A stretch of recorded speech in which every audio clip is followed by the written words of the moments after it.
You messed me up.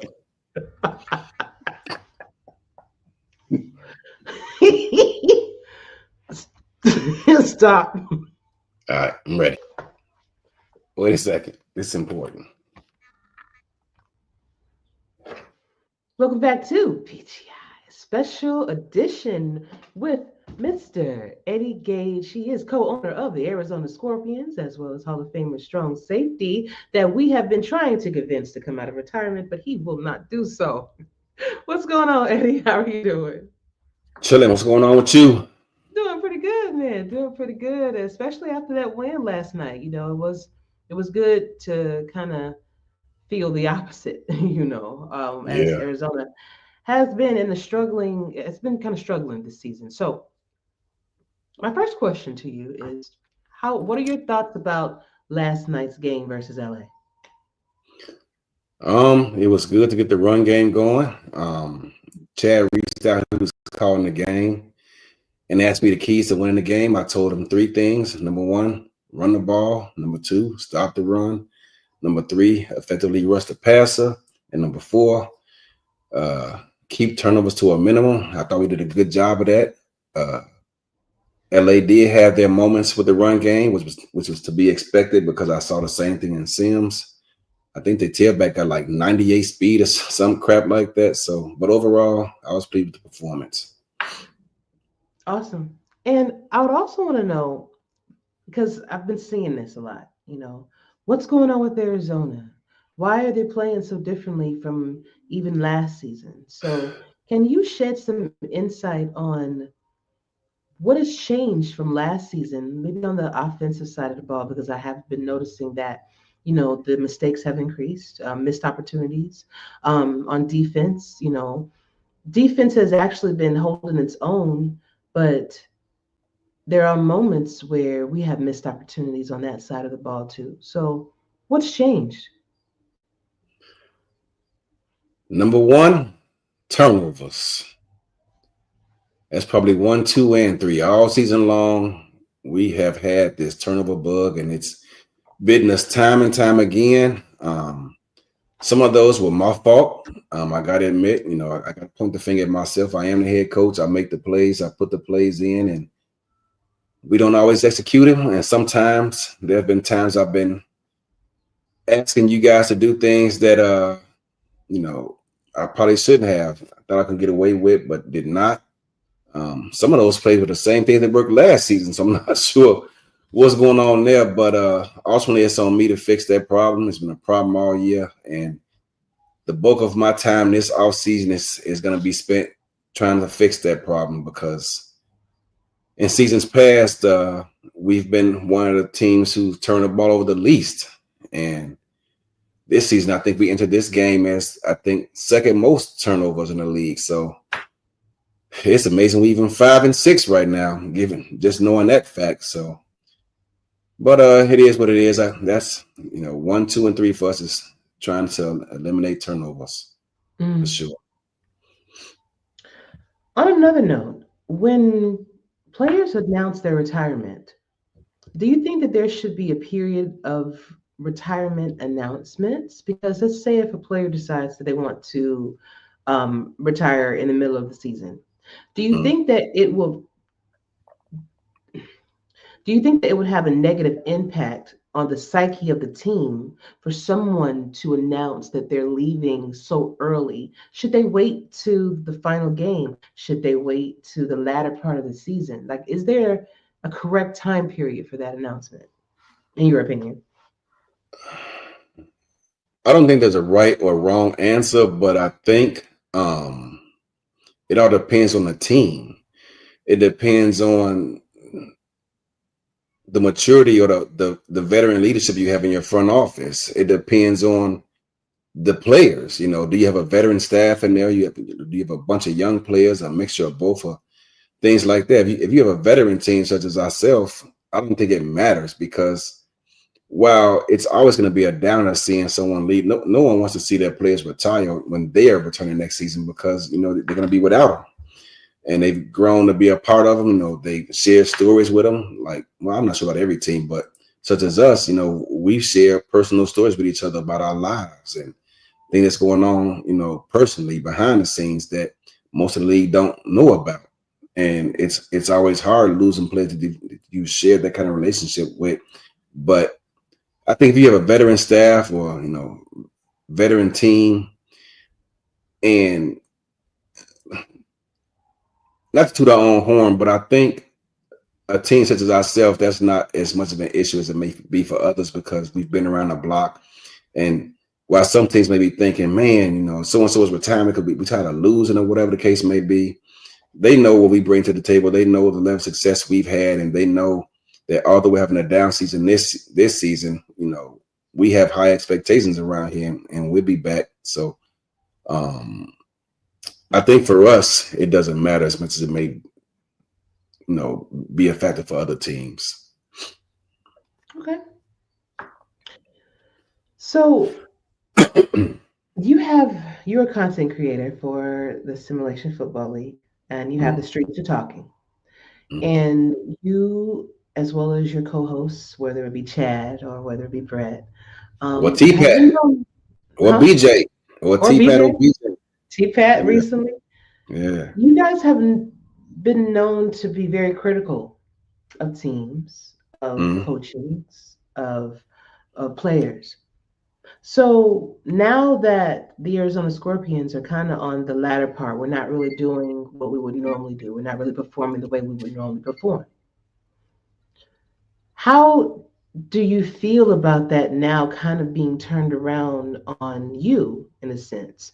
How are you handling that? Because I have seen and I've heard different broadcasters kind of do their little digs and have the little smirks and things of that nature. So how are you handling that now? It's funny you say that because I've been getting DMs lately about some of the people who spoke on us and my opinion of it. Personally, so if someone who's coached comes and talks about Arizona, first of all, it's their job because they being asked, or whatever case may be, it's their job to comment on the league, and it's no secret that we've underperformed this season. That's obvious. So it's their job to speak on it. So it comes with the territory.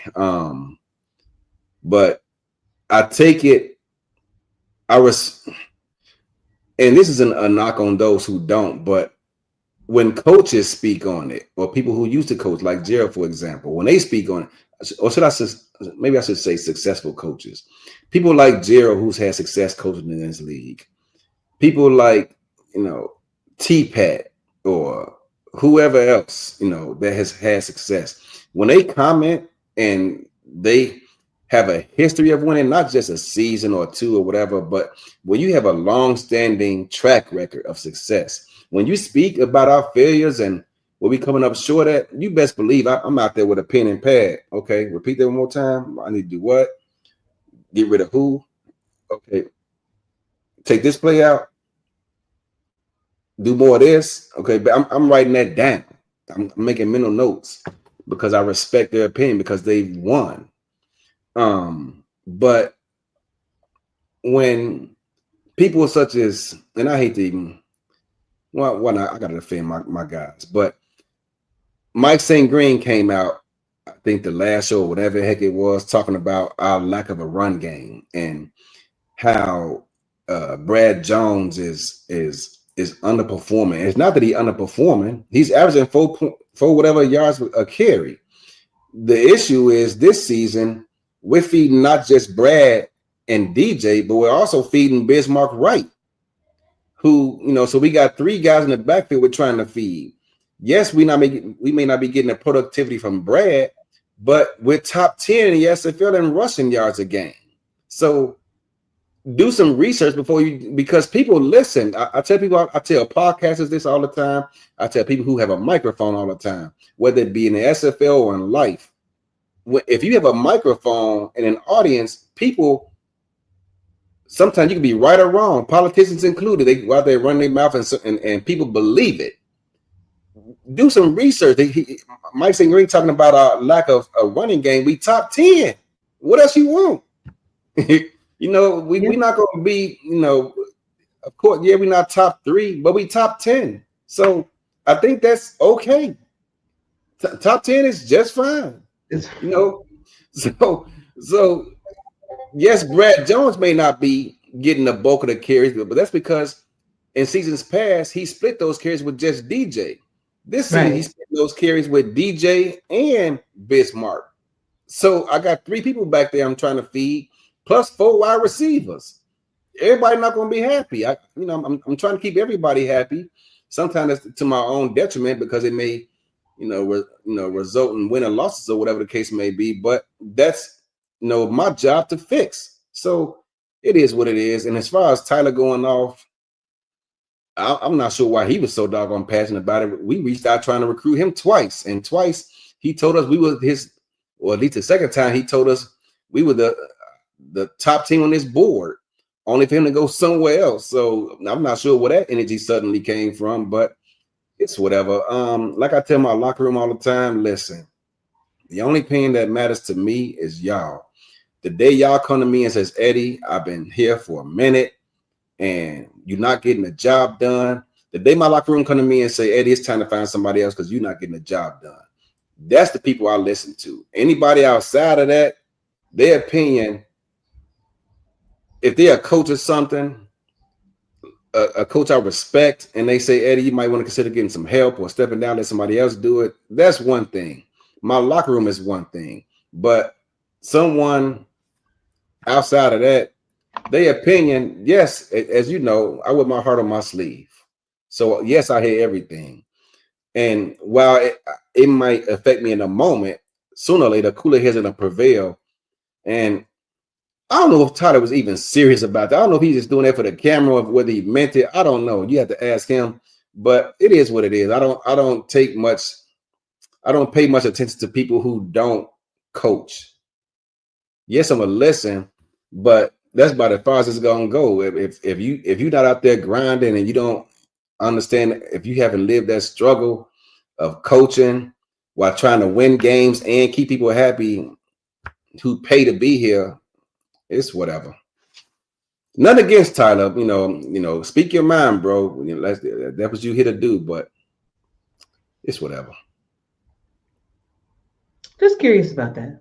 Um, and my last question to you, how do you balance? Because I think what people also have to understand is that, when you're a coach and when you're an owner, you do have other things that you do with your life. Um, like you have a family, you have a full-time job, you have other responsibilities that you're doing, including broadcasting.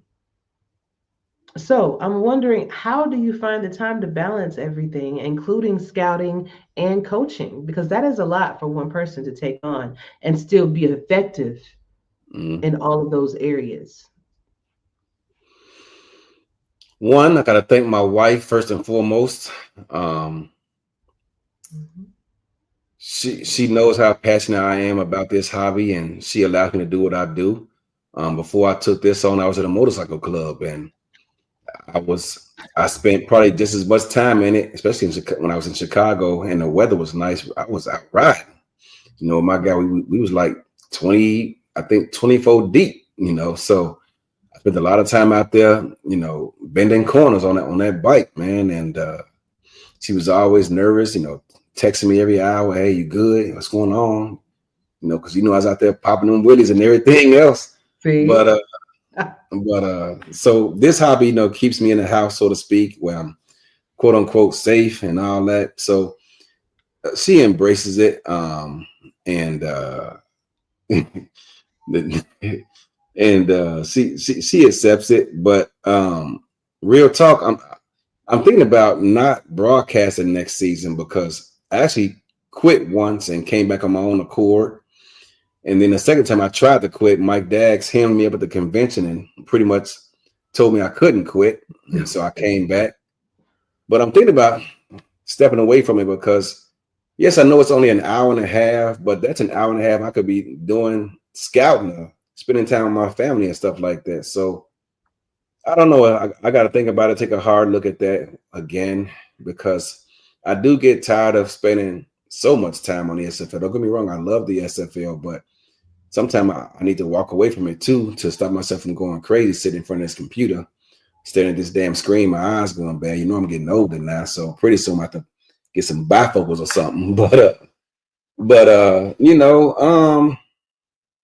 I don't know. It's hard because I love what I do. You know, the grind of preparing for the week is sometimes can be taxing on your mind and on your body.